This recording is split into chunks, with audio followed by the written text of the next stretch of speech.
didn't tell me we had company. Hey, I didn't know you was coming over to read today. Let me get myself together. Hold up, wait a minute. We gonna get to reading.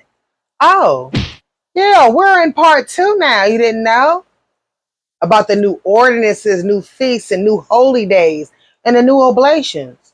When Jesus returns, sets up his 1,000-year kingdom right here on this earth. We're still in Ezekiel. Today we'll be reading from Ezekiel 45, the entire chapter, verses 1 through 25. So let's get into today. King James Version for me, whatever version that you prefer. I see that you're hungry, so let's get you fed. Let's go. Ezekiel chapter 45. Moreover, when ye shall divide by lot the land for an inheritance, ye shall offer an oblation unto the Lord, an holy portion of the land.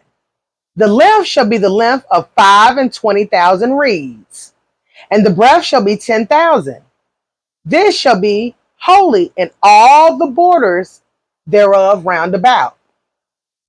Of this there shall be for the sanctuary 500 in length, with 500 in breadth, square round about, and 50 cubits round about for the suburbs thereof. And of this measure shalt thou measure the length of 25,000 and the breadth of 10,000, and in it shall be the sanctuary and the most holy place. The holy portion of the land shall be for the priests that the ministers of the sanctuary, which shall come near to minister unto the Lord. And it shall be a place for their houses, and an holy place for the sanctuary. And the 25,000 of length and the 10,000 of breadth shall also the Levites, the ministers of the house, have for themselves, for possession for 20 chambers. And ye shall appoint the possession of the city, 5,000 broad and 25,000 long, over against the oblation of the holy portion. It shall be for the whole house of Israel. And a portion shall be for the prince on the one side and on the other side of the oblation of the holy portion, and of the possession of the city, before the oblation of the holy portion, and before the possession of the city, from the west side westward, and from the east side eastward. And the length shall be over against one of the portions, from the west border unto the east border. And the land shall be his portion in Israel, and my princes shall no more oppress my people, and the rest of the land shall they give to the house of Israel, according to their tribes. Thus saith the Lord God, let it suffice you, O princes of Israel. Remove violence and spoil, and execute judgment and justice. Take away your exactions from my people, saith the Lord God.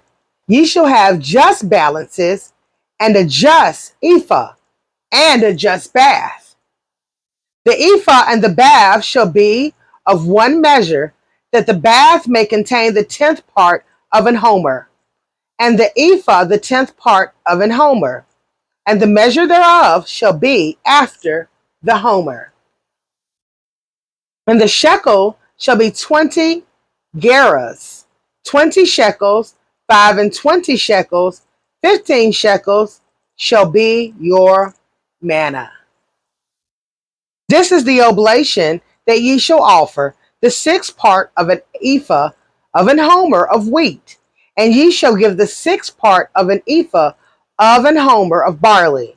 Concerning the ordinance of oil, the bath of oil, ye shall offer the 10th part of a bath out of the core, which is an homer of 10 baths, for the 10 baths are an homer.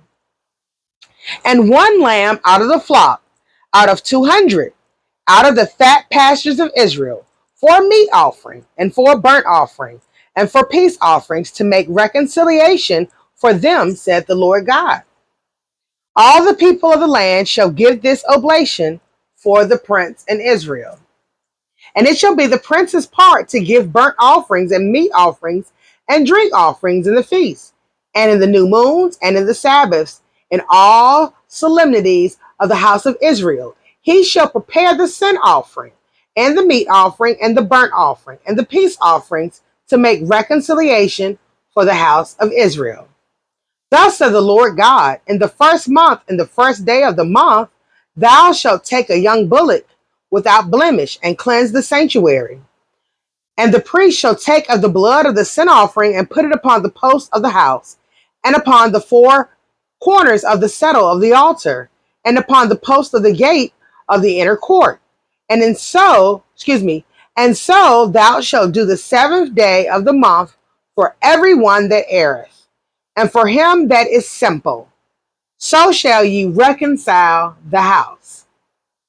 And the first month, in the 14th day of the month, ye shall have the Passover, a feast of 7 days. Unleavened bread shall be eaten, and upon that day shall the prince prepare for himself and for all the people of the land a bullock for a sin offering. And 7 days of the feast he shall prepare a burnt offering to the Lord, 7 bullocks and 7 rams without blemish daily, the 7 days, and a kid of the goats for a sin offering. And he shall prepare a meat offering, and an ephah for a bullock, and an ephah for a ram, and an hin of oil for an ephah. In the 7th month, in the 15th day of the month, shall he do the like, in the feast of the 7 days, according to the sin offering, according to the burnt offering, and according to the meat offering, and according to the oil. Interesting.